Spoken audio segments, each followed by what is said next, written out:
Nous avons des aides du pays, il y a aussi des aides de la commune, mais plus sûrement du pays avec les équipements intérieurs, le réfrigérateur, le four, la machine à laver.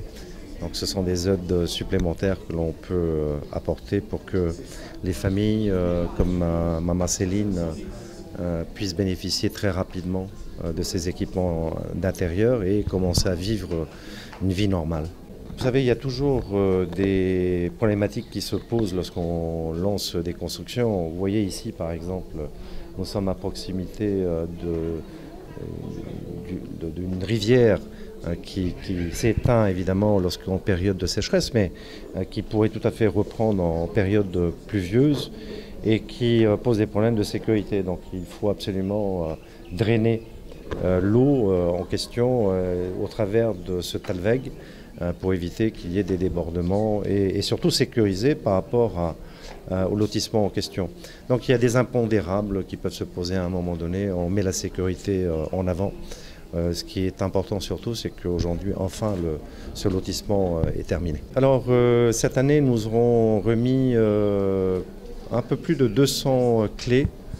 Lorsqu'on prend le domaine Labbé, puisque le domaine Labbé sur Pirè sera remis aux attributaires au mois de décembre. Nous avons remis les clés des 55 logements de Vaitupa 2 à Paia. Nous avons remis aujourd'hui les 16 clés de Teroma Extension. Et nous avons aussi sur Pirè réfectionné une vingtaine de logements de la Cité Grand, rappelez-vous, pour permettre aux familles de pouvoir y intégrer en attendant la production d'autres lotissements. S'il faut ajouter à cela environ 380 Fareo PH qui ont été construits dans les îles et sur l'île principale de Tahiti. Nous aurions pu faire plus. Le problème s'est posé simplement au regard de certains fournisseurs qui n'ont pas été, je dirais, à la hauteur de nos attentes, mais fort heureusement, les kits sont arrivés maintenant. Nous allons pouvoir lancer la production de 350 Fareo PH supplémentaires.